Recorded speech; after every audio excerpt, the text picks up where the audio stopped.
Hello and welcome to the workshop on early numeracy that's being presented by myself, Elisabeth Kelly, Principal Teacher for Early Years for Midlothian Council, and Jane Cunningham, Principal Teacher at Morriswood Primary School in Midlothian. We're going to spend about an hour with you this afternoon looking at a project that we ran across the early level in Midlothian, have a little glance at some of the ideas of how to run one, talk about the learning and reflections from the project, and then drill down into some of the real light bulb moments, especially around number sense. We're hoping it's going to be quite interactive, but it can only be as interactive as technology allows us. The presentation itself, including this, we have pre-recorded, but we are here on Zoom as well. It's just my internet connection, for one, is really dodgy. I live in quite a rural area, so we hoped doing it this way would mean that if one of us gets kicked off, the other will still be here. So please do bear with us. We're going to build in quite a lot of time for discussion and reflection and questions as well. But if anybody does need to ask anything at any other time, please just pop information into the chat box and we'll try and get back to you.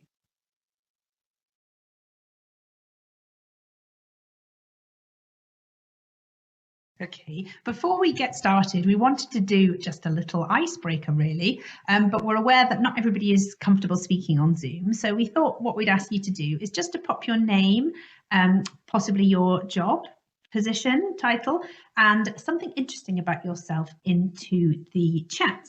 And we'll just have a couple of minutes reading through those so we get a sense of the kind of people that are here together at this workshop. The interesting thing we'd like you to put in about yourself is either what is your favourite pudding or what is your favourite thing to eat for breakfast?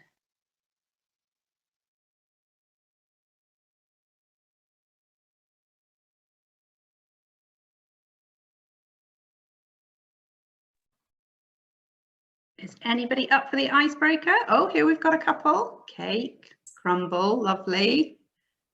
Oh, brioche. That's a good idea. Not had that for breakfast. Lovely, thank you. I'll keep looking at that and we'll keep playing the video.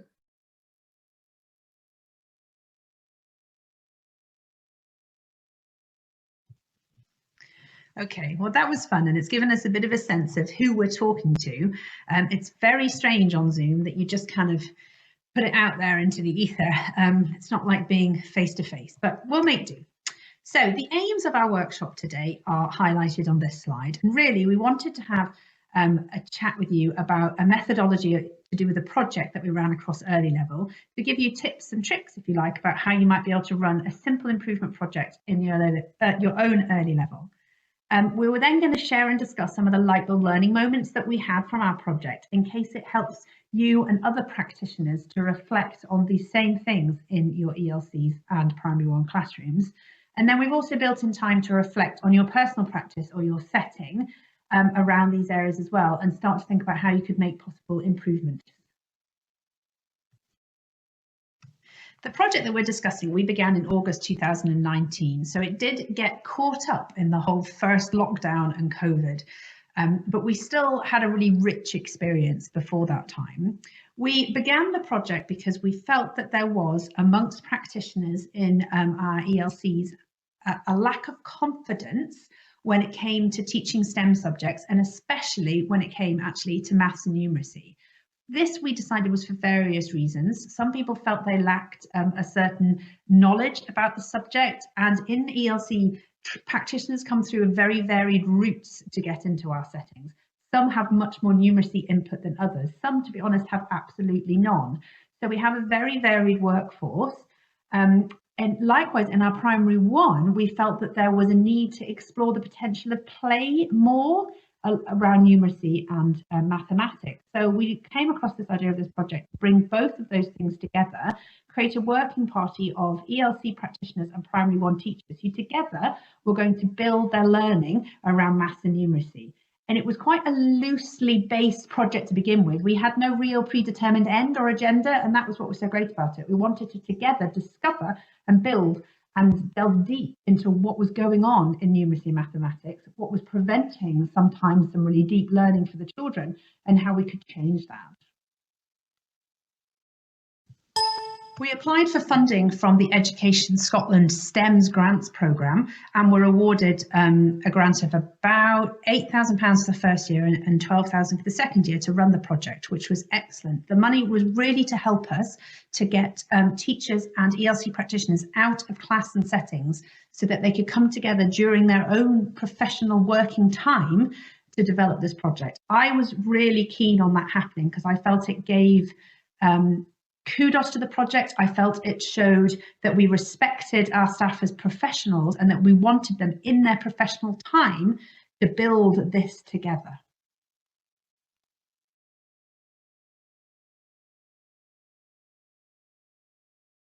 Now, for some reason, this slide doesn't have any sound, so I'm going to have to do this bit live. This is just a slide that shows the beginning of the project and shows the kind of two streams that the project had. So one of the streams was that we would come together every month and build our learning around key maths concepts. So that was the whole group training side. And we ended up using this amazing book, which I really recommend, called Big Ideas of Early Mathematics, which is written by the Early Math Collaborative in America, the Ericsson Institute.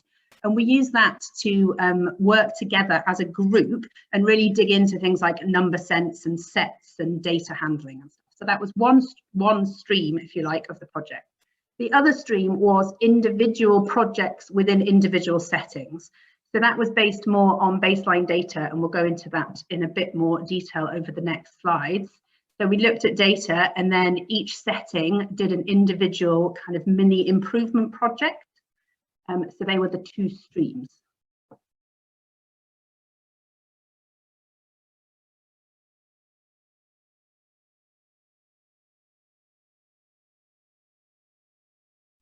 Sorry, hoping it's going to move to the next slide in a minute.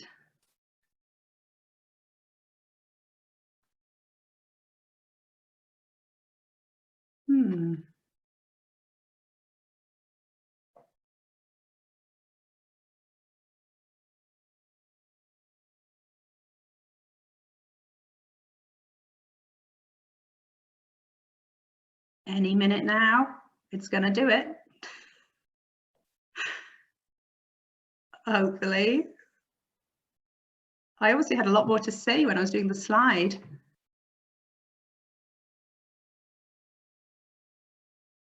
Yay. So how we collected the data in P1 and ELC were slightly different. So I'm going to talk you through now how we did it in the ELC, and then Jane's going to spend a couple of slides chatting with you about the primary one experience. So in the ELC, we did a learning profile audit. So we looked at a sample of learning profiles, about 20 per setting, and then we looked at all the observations that had happened so far that year, and we selected the ones that were under the maths and numeracy banner. This in itself threw up lots of interesting discussions about, well, which, how did we classify it under maths and numeracy? What else was going on in that observation? When did it become specifically maths? And also showed different levels of confidence at being able to pick out what was actually mathematical and numeracy learning amongst the very holistic nature of our nurseries. So we did that, and then we analysed the information. Here's a bit of an example of some of the analysis that we did. This is quite the simple analysis, just looking at the percentage of observations from the sample that were maths in relation to the rest of the document. There was a quote earlier on in the presentation, I don't know if you saw, from some research that said only 5% of activities that children were embracing in preschool had a mathematical slant.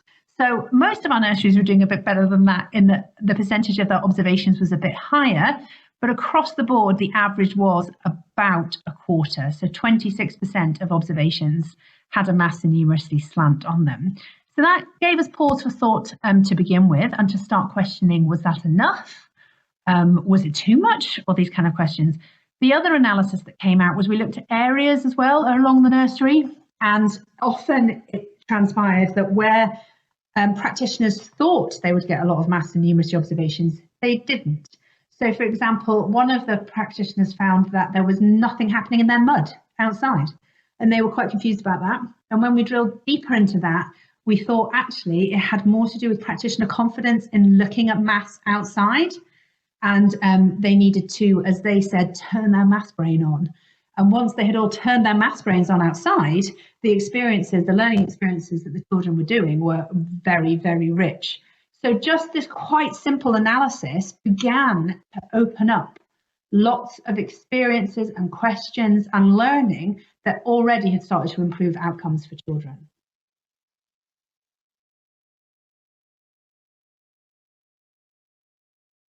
So they went on to use that analysis to make their own small project plans. And one of the things we learned from this was that projects don't have to be scary and they don't have to be huge. So they did take small things and make small changes, like turning on your maths brain. This is a picture, though, of a slightly more ambitious project that was done by Acrewood Nurseries in Roslin, where they wanted to encourage a certain group of children that weren't engaging in maths and numeracy to engage. And they planned a treehouse project, and they designed and developed and built it with the children. And one of the outcomes that they were looking for was that the children that didn't normally engage were engaged, but also that they then started to use this mathematical knowledge in other areas and through play. And it worked. It has worked. And look at their lovely treehouse. But the takeaway is it doesn't have to be as huge as that, and it can be as simple as turning on your maths brain. So in many schools, there has been a move towards play-based learning. From my own experience, about 5 to 6 years ago, children transitioned from nursery into primary 1, and it was a bit like a new beginning. Children would come in, sit at their desks, and their day tends to be structured around whole class lessons, more kind of formal work activities, time spent in groups or one-to-one with the teacher. And whilst of course there was play, it tended to be either timetabled in, or it was an add-on for early finishers, or it could be a bit of a treat at the end of the day. In my own school, we made a decision to move towards a play-based day. And in some ways it reflected what some people might remember as it reflected some aspects of an integrated day. Children would come in the morning to play activities in their own classroom. In my own school, we had a shared area that we shared with 3 other infant classes, and this was used for play as well. There was time built into the day for whole class lessons, for group work and for individual work with children, but children were called away from their play to do this. We worked really closely with the nursery to learn from them and to work with them on what quality play experiences look like, and over time our approach evolved. Lots of factors affected how we went about our approach. We reflected upon what went well and not so well. Particular groups of children and individuals influenced what we did.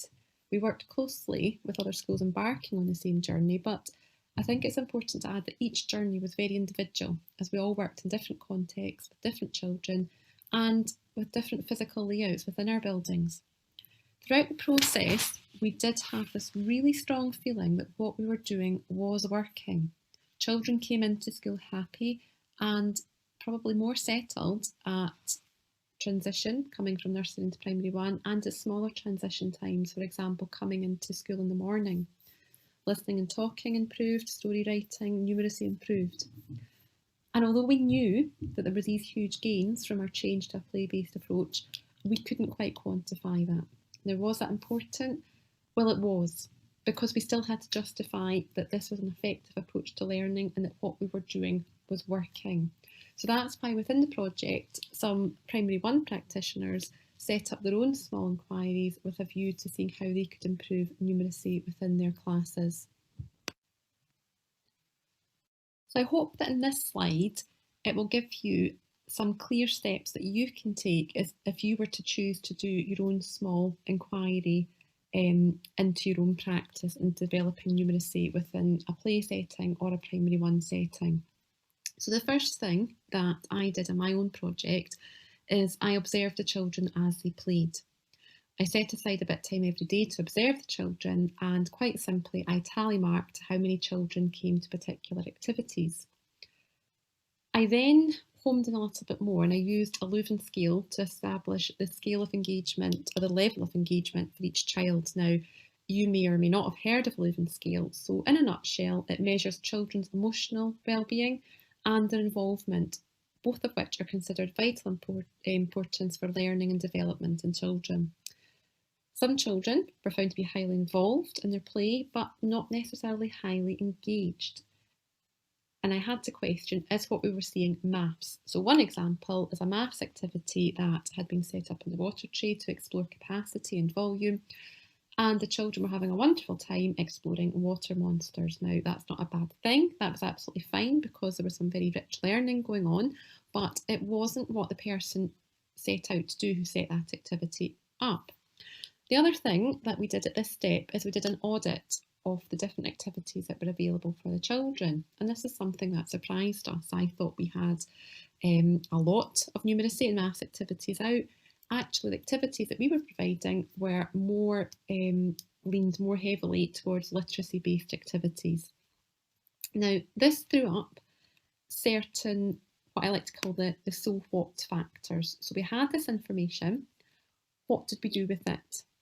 So first of all, one of my concerns was, what about the children who don't visit certain areas? What about them? How can we, if this is part of their learning, they need to learn these aspects of maths and numeracy, how can we make sure that they are visiting these areas as well without obviously having to force them to visit it?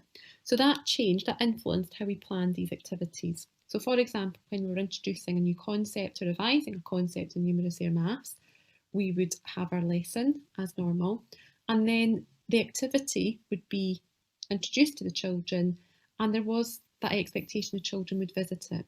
We also had to think outside the box because, again, we can't force children to take part in a play experience. Of course, that wouldn't be right. So a lot of our planning then, although we would plan activities around themes, whatever the children were interested in, the theme was almost like the casing of the activity, but at the core of the activity was, for primary 1 practitioners, was the outcomes from curriculum for excellence, or indeed the benchmarks. It also made us aware that our observations were important, and that changed how we went about planning our activities, again referring to benchmarks and curricular outcomes. We also found that the role of the adult was crucial, that sensitive role in which the adult observes, questions, extends the children's learning, and that was different for different adults because we're a big staff. We were also fortunate at that time to have parent helpers in. So the children who were working with the children and observing the children as they played all came with different levels of experience, if you like. So we looked at having regular meetings to discuss what we wanted to achieve in different activities. We put up a planning board, which I know is quite a key feature in the nursery room, where, for example, if I'd set out an activity that had a maths focus, the board clearly stated what my focus was and possible questions that the adult activity could ask the children. So it kind of kept focusing in and homing in on the numeracy and the maths. And it also led, one of the bigger outcomes it led to for us, and again it's very much specific on your context, is at the time we had 4 classes. There was play in the classes and there was also play in the shared areas. What the audit threw up as well is that there was a lot of duplication. For example, there were writing tables in the area, but there were writing tables in the classroom. There were listening centres in the shared area. There were listening centres in the classrooms. Did we need to have activities duplicated like that? So we made the decision to set up what we call our STEAM activities in the shared area, so our science, technology, engineering, arts and maths. And our classrooms would be left for other areas, for example, a writing table or a listening centre. That meant we could be a bit more focused on our planning and we could share the workload a bit more. What I would say is I hope that steps will help you to set out your own small scale inquiry. Don't be put off because it can be very simple, and indeed mine was very simple, but it was very effective in terms of what I found, and it was really helpful in terms of what we did with the information, the kind of the so what factor. And I'm more than happy to help with that if anyone would like any further information.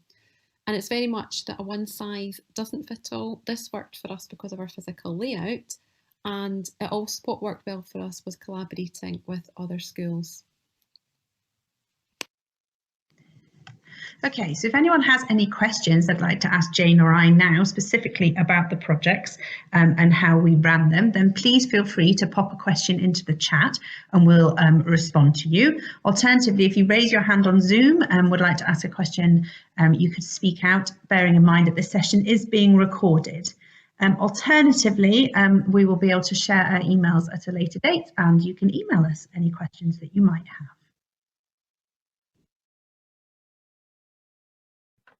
Okay, I don't think there's any questions coming through right now, so that's fine. We'll just carry on. Okay, so that was really how we ran the project. And for the rest of the session, what we wanted to do was have a chat with you about the real light bulb moments that came out of this session, out of the project. So we were working with ELC practitioners and primary one teachers together to build our learning. And there was a number of things that really stuck out for us, I suppose, as light bulb moments that the practitioners had. One of the big ones, actually, we're not going to talk about today, and that's a whole separate training session that we've prepared for our practitioners in Midlothian, and that looks at the hothouses versus the secret garden of play, which is a phrase coined by Dr. Sue Gifford in her book, Teaching Mathematics 3 to 5. And it really sparks the debate about, can you teach maths through play? And that's a really interesting topic and a really interesting debate, but we thought it might take over the whole of the workshop. If we have time at the end, we could maybe have a dip into it, but that was one of the big learning. However, what we are going to talk about is on the next page. Okay, so these are the three real light bulb moments that we're going to focus on today in the rest of the workshop, things that really stood out for our practitioners during this group collaboration. They sound kind of simple, really, when you say them, but actually that was the point. They seem simple, but when we really delved deep into them, it wasn't as simple as we thought. So one, numbers for different purposes. Numbers have different purposes. There was too much reliance on counting, especially for assessment purposes, and that number sense, including subitizing, was something we felt that the practitioners didn't know enough about and actually was really, really important. Okay, so numbers have different purposes. Do they? Yes, of course they do. Again, seems quite simple on the surface, but when we started to really unpick this, it became quite apparent that not often, and not many of us, stopped to really think about how numbers were being used and presented to children in and around our nurseries. Certainly in ELCs, and I think often in primary ones, there's this big message about numbers in the environment and numbers being all around us and numbers in everyday life. And absolutely, that's really important. We often go on number walks, we'll go out and we'll look for numbers, we'll look for house numbers and bus numbers and timetables and all these other kind of numbers. But what we began to reflect on as a group was, that's all well and good, but are we giving a mixed message to our children? Did they understand that numbers are working in different ways in these situations? For example, if we're on an environmental number walk and we see the number 51 bus, or here 51, I'm sorry, I couldn't get a Scottish bus, I could only get an English bus for the presentation, and it's a 51, and we go, there, look, there's the number 51. And a child's thinking, yeah, so, but are there 51 buses? Are there 5 buses? I don't understand what you mean by the number 51. The same with the room. So if you're in a school or a setting or whatever, and you're like, this is room 2. And the child's like, 2. But there's not 2 rooms. There's not 2 doors. Why is that 2? Or alternatively, because they associate that number 2 with that room, when then you go and say to a child, can you go and get me 2 biscuits? They're going to be like, what? The 2's a room. So we just started to think about this and was this the case? And to look at the different purposes different numbers have. So we looked at identifiers, nominal numbers. We looked at referential, so a time.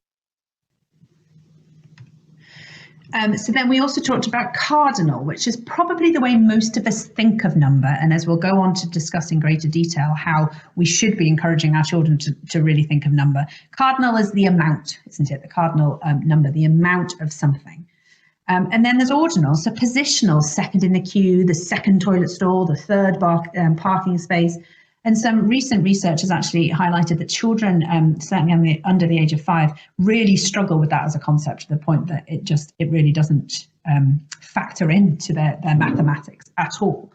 So this was all very interesting discussion about numbers for different purposes. But how does that relate to our practice and what we're doing in our setting? So during the project, there was a lot of discussion about the use of numbers in nursery and primary 1. Numbers displayed around the room, numbers used for tidying up, numbers on an environmental number walk, and numbers in other areas around the school. And we questioned, does it matter? Now, I've put in the picture of the chair to remind me of a discussion that we had where chairs were numbered. I think it was 1 to 6 at a snack table. And one of the chairs, number 4 chair, had been removed to another area. And the implication of that was that it was actually quite confusing that the number 4 chair no longer had its place in the 1, 2, 3, 4. And it made us question and discuss how we use numbers in the earlier settings. So there were quite strong views in our group on people's views on numbers in the earlier settings and in primary 1 classrooms. Some people shared that they had 100 squares displayed, while other people were at the opposite end and they felt that any display of number should be invited by an observation of a child, and it should be very much reflected in what their next steps are. I always like to use the so what question. If you have numbers displayed, what is the purpose? What is the point of having them up? What do you want the children to get out of it, or is it just wallpaper? Although our planning is child-centred, the role of the adult is to plan the next steps of the child, using, for example, the outcomes in primary 1. And this is something that might not necessarily be made explicit by the child as they play. So absolutely, I think we should have numbers in our settings, but I think we also need to be careful and we need to think, why is that up there? Is it something the children are engaging with? Is it something that the children can interact with? And I think as reflective practitioners, we should always be asking that so what question when it comes to using and displaying numbers in our learning environments. So it can be a bit of a confusing message from the reading and the research and our own policies and documents. This idea of environmental number, of numbers in everyday contexts, versus this understanding of, is that number being used as a cardinal amount or is it being used as an identifier? And we had quite a lot of discussions about, did it matter? Does it matter that the adult knows the difference, recognises it and tells the child? This is 3 quotes actually from Dr. Sue Gifford's book, Teaching Mathematics for 3 to 5, where she talks about this dual meaning, and it can be really confusing unless children have a deep understanding of cardinality. And she also talks though about experiencing with everyday numbers everywhere makes you familiar and confident in numbers. So even within her own book, it feels like there's a bit of a conflict. However, I think that the bottom quote kind of brings it together. It's about children having an experience of a range of numbers used in a variety of contexts that then begins to help them make these connections. But I certainly feel from our work with our practitioners in this collaboration that it did become apparent that it was important to have an awareness of that. So you can help children see the different ways numbers are used for different things within your ELCs. Okay, we're just going to pause this video now and have a moment for reflection, either in breakout rooms if the numbers provide, or just alone, and then we can feedback if we'd like to. We want to just have a think about, are there confusing numbers in your setting? Are there perhaps numbers on the back of the snack chairs that go around the table? But what does that mean? What does that mean to a child that that chair's number 4? Does it matter? What do you feel comes out of the reading and the discussions we've had? And is it still useful to point out numbers in the environment? Does it need more explanation? Should just have a wee think about that and a reflection on your setting or your experience. And then we will. We're not actually going to reflect too long because time is against us, and I thought would be used with a smaller group. But if anyone has anything they really want to say, then please pop it in the chat, and hopefully you will go away and reflect with your teams on this at a later date.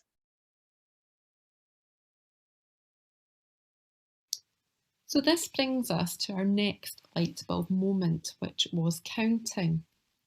Counting, it would seem, features very strongly in our planning, but the next few slides will explore what we mean by counting and why counting is important. And I thought, just before we go on to the next few slides, I wanted to throw in just a wee nugget here. It is critical that students' early arithmetical thinking progresses from being based on counting by ones to being based on structuring numbers. So initially, our discussion around counting seemed simple enough. Counting is counting. But when we started to pick it apart in our discussions with the group, it actually emerged that what was going on was an awful lot more complex than we thought. And we looked at what we might call rote counting and rational counting. And both types of counting are very important, but it led us to question, do we give them both the attention that each deserve and each are due? And through our discussions and through our projects, we found that there is a lot of emphasis on rote counting, often counting forwards, sometimes with the goal of reaching higher numbers. And rote counting can be more a test of a child's memory. Now, it made us question, do we need to spend a lot of time focusing on the higher numbers, or should we spend a bit more time focusing on the lower numbers, but deepening our understanding of them? And if we are rote counting, do we always have to start at 0? Do we always have to count forwards? The Big Ideas book does make the point that, although important, the use of rote counting can be limited. And that then brings us on to what is recognised or called rational counting. And again, this is explored in the Big Ideas book. Counting can be used to find out how many are in a collection, and this is what makes it similar to subitizing. So for example, 1, 2, 3, 4, there are 4 apples in this bowl. And this in turn introduces children or reinforces to children rules such as one-to-one correspondence as you count, and the idea that the order in which you count things is actually irrelevant. So it throws up questions as well as how can we develop this and how can we demystify this so that it's something that's accessible and usable for practitioners.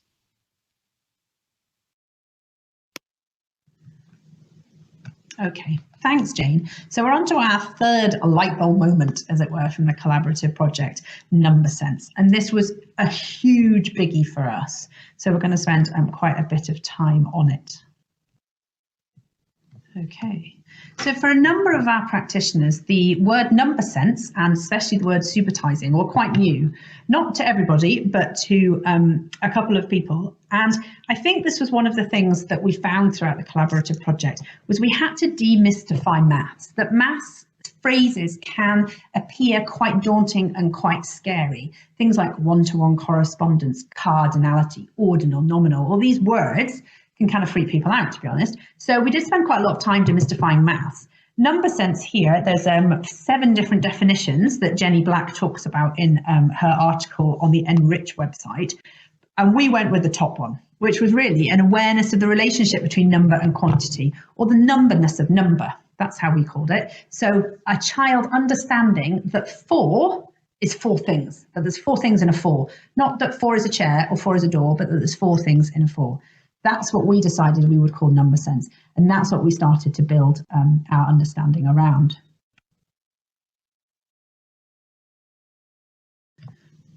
So it became apparent through our discussions and our reading and our research that number sense was fundamentally important to children's understanding of really most of mathematics and certainly numeracy as they work through the early level and up into the school. The idea that they could visualize number, that they were aware that 4 was 4 and there were 4 things, and then even building on that further, that then they could see that 6 was made up of a 4 and a 2. Or a 5 and a 1 was so important. And it became apparent that it wasn't getting as much space in our settings as counting. And as Jane's already talked about counting and the reliance on counting and everything else, the more we looked into that, the more it became clear that number sense needed more airtime. Number sense is obviously linked to cardinality in counting and very much to do with subitizing.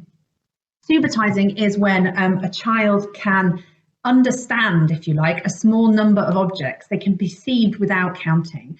And there's belief, research that shows belief that children are born with an innate ability to understand quantity, that they will know from a very early age that they have some and someone else has some, and that they have more or less than that someone. And it's believed that at 2, they can perceive the number 3, that they understand that there are 3 things within that group without having to count them. So this is an amazing ability that children already have, and we just need to help foster that. and grow it and give them the experiences and the language to really start making that a precise mathematical skill. If you're interested in finding out more about subitizing, and it's a really interesting area, then Education Scotland have a useful presentation on their Numeracy hub. And the big ideas of early mathematics, page 36, talks a lot about subitizing and research completed by a gentleman called Doug Clements, and he splits it into perceptual subitizing and conceptual subitizing. The quote below is from the big ideas of early mathematics, and I've just popped it in to just show how this intuitive sense that children have can be developed and grown by practitioners. So by us in our settings, by sensitive interventions, by experiences, and by the resources we lay out, we can help children develop this really reliable mental picture of how numbers relate to each other. And I can't stress enough how this foundation is important beyond words almost for these children moving up into the school. When I speak to my colleagues that work further up into primary and into secondary, and we talk about the gaps often in children's mathematics, a lot of it can be related back to this not having a real sound understanding of what makes up numbers in number sense, that cardinality idea of a number, and then the visualization of that, being able to picture that number in your head, its numberness, and manipulate that. Okay, so we're going to spend the next 5 or 10 minutes just talking about developing this amazingly important idea of number sense in our younger children. And this slide is split into spaces, interactions and experiences, which if you're an early level practitioner in Scotland, you will recognise as coming from the Realising the Ambition. This is how they split a lot of their advice in that document. In spaces then, one of the really important things to have is lots and lots of concrete objects that children can put into sets. If you look at the big idea of early mathematics book, they give a lot of weight to setting before they get to number sense, because you have to create a set of something before you can count it and before it becomes a number. For things, for what? For teddies, for eggs, for saucepans, whatever it happens to be. When you're using these concrete numbers, though, I think what we decided as a group was it was really important, these concrete objects, to link them to number. So if you have a number 4 lying around, you know, on a nice wooden disc, as is the fashion at the minute, add in the dots or add in some pictures or enable the concrete objects to be put onto that number 4 in some way, so that children are starting to make that link between the symbol, the 4, and its actual numberness. We're also going to talk, and Jane's going to talk about 10 frames, I think, and dot patterns in more detail in a minute, so I won't really cover those. Books, obviously, in our space is so important. To be able to teach number through books. The numbers, again, show the numberness of something. 4 bears, or the 3 bears, the 3-ness of 3. Interactions, again, a massive learning for us from this project was the language of maths. And that would be something we would cover in a separate workshop, again, being such a huge thing. But this idea of turning on your maths brain, which I've already talked about, and using mathematical language to help children to connect in their brains, their understanding of number is really important. And again, if you're counting with children or looking at number sense, stressing that cardinality that you've counted 4, but actually that's because there's 4 things. So that number at the end isn't just because it's at the end in a sequence, it is what that then is. That group is 4 things. And experiences. Experiences in the ELC, of course, I would have said quite a lot of controversy in the past 5 years, certainly in the authorities that I've worked in, because of this idea of children being involved in free play. And can we set up experiences and how do we do that? Again, we could do a whole other workshop on that, couldn't we? Our conclusions from our collaborative project and my conclusions as an ELC practitioner are that experiences are needed, especially for maths, and that is what the research backs up, but that we would never force a child into an experience, because no child learns when they are in any way stressed or anxious. But you would be surprised, I think, or probably not, because I know you guys are all practitioners as well, that if we started a number scavenger hunt outside and asked children to go and collect me 3 leaves and 4 sticks and 6 blades of grass, they would be doing it in a heartbeat and they would love it. So these are the kind of experiences that we're talking about that build more number sense. So go and get me 3 leaves and put them down on top of a number 3. Name the number, match that number. If I say to you, bring me back however many pebbles you want, and then let's count them and find the corresponding number. Finger songs and rhymes are also really, really important and useful. So really, number sense, we concluded, is all about showing the numberness of number. And these are just some illustrations that I've popped together about now the kind of signs and numbers we have around in our ELCs. I'm now going to pass you on to Jane, who's going to talk to you a lot more detail about the Primary 1 experience, but also about dots, how we got a bit obsessed with dots. So I am absolutely passionate about the use of dots. Children can see how many there are long before they know how to count. Children can see, by looking at a pattern, how a number or an amount is made up. So for example, I have 5 dots. Can you describe this to me in a different way? So 2 and 2 is 5, sorry. Or 3 and 2 is 5. Or double 2 and 1 is 5. There can be an awful lot of rich discussion around dot patterns. And this is a really important foundation for more complex operations later on. And I can't emphasise enough how important that is. If we skip this or don't give it enough time and attention it needs, children may well have gaps in their number knowledge later on. Now, dots, when we use dots, can be regular, like the kind of dice pattern here, or they can be what we call a random pattern. And I would suggest using both with children.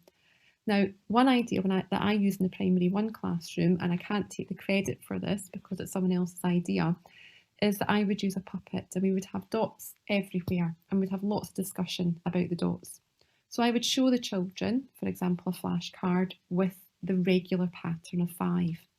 And then with my puppet, I had a puppet called Stripey, and Stripey would sneeze and the card would get knocked over.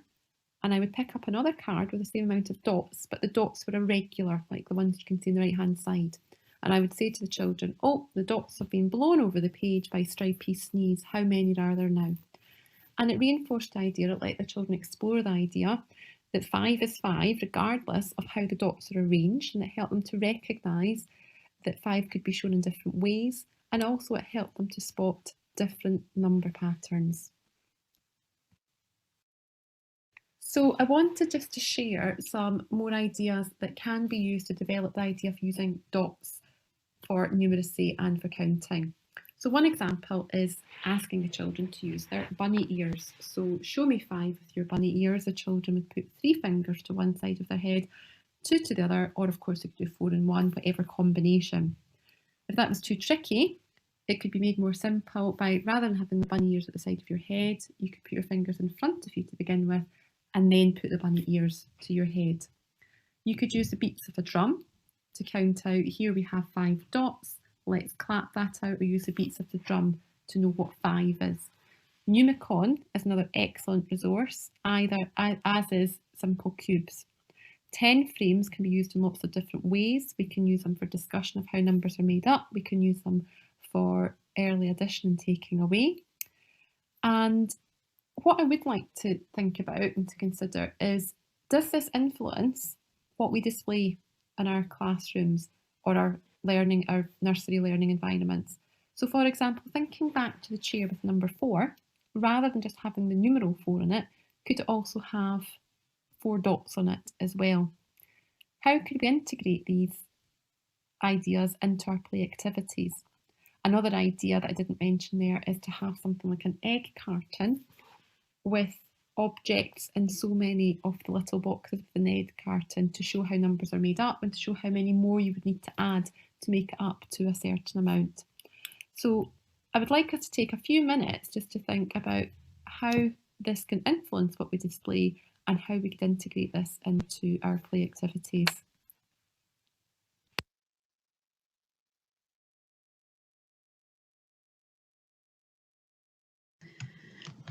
Okay, and we're at the end now of our formal bit of the presentation. This is just really a summary slide to bring it all together. I hope you've enjoyed listening to us talk about our project and have taken away some ideas to use within your own settings. As we've talked through the 3 main light bulb moments for our collaboration, I think one of the other things we really got from it is that improvement projects can be simple and not scary. And I think that's generally changing the mindset to that. But the idea of doing a practitioner inquiry or an improvement project using the model of improvement and all these kind of scary words, but actually it wasn't. And it was really fun and we all really enjoyed it. Demystifying maths, I think that was a big thing as well, of making all these scary words not scary. So one-to-one correspondence and cardinality, and discussing how much of that every practitioner in the early level needs to know. A learning assistant in the primary 1 classroom, for example. Do they need to have that detail? Does a teacher need to have that detail? Is there any difference? Can we share that understanding with each other? Can we build it together? So that's about the subject knowledge as well. And we really came down on the number sense. That for us was the big highlight. Really, really, really, really important. Much more important than traditionally perhaps what had been seen in our early level of counting and its over reliance on counting. And then the other big thing that I mentioned at the beginning, but we haven't had time to look at, was play. And can maths be taught through traditional free play? And how do you define play and all these other kind of things? Or do you need adults to build a mathematical understanding within children? So we hope you've enjoyed it. It is strange on Zoom, and I apologise for that. If you've got any questions, please let us know. Okay, and that is the end of our presentation. I'll just pause it there on the further reading, but there's been some great other things coming up in the chat. So if you haven't had a chance to look at that, I would. Some great suggestions from everybody. Thanks so much for listening. It is very strange on Zoom. I feel like I've just been talking to a room of emptiness. But I hope you found it useful. And that's it from us. And can I just say thank you very much to both ladies. You are talking my language, ladies. It was just so nice to see all of the stuff that I have been banging on about for years delivered in such a concise and coherent way. Your project sounds absolutely fabulous, really thorough, based on this. Let's find out what the thorny issue is, and then, you know, how are we going to fix it? It's clearly had a huge impact, and look forward to hearing how you continue to develop it. I hope you'll come back this time next year and tell us what you've moved on to next. Absolutely. Yeah, thank you very much. That was absolutely fantastic. And I know there's lots of people who've been posting links to, you know, ideas for resources and whatnot. So we will save the chat. I'm not sure how we then share that with you. We'll need to look into that, but if we can, we will. Okay, but no, That'd be useful. Fabulous. Carol, if we pop our email addresses into the chat, will that be recorded, or would that stay private in the chat? Will it go on YouTube? That would stay private in the chat. Mm-hmm. But if you don't mind sharing your email addresses. Oh, absolutely. You know, I can certainly either pop them up on the slide just now, it's chat, and people can copy and paste them onto a Word document or something so that you have them. Would that be the easiest way to do it? Yeah, that's fine. So I'll just pop mine in. So if anyone does have any questions, the other way to contact us is the project has been endorsed by Education Scotland, so it's up on their professional learning website.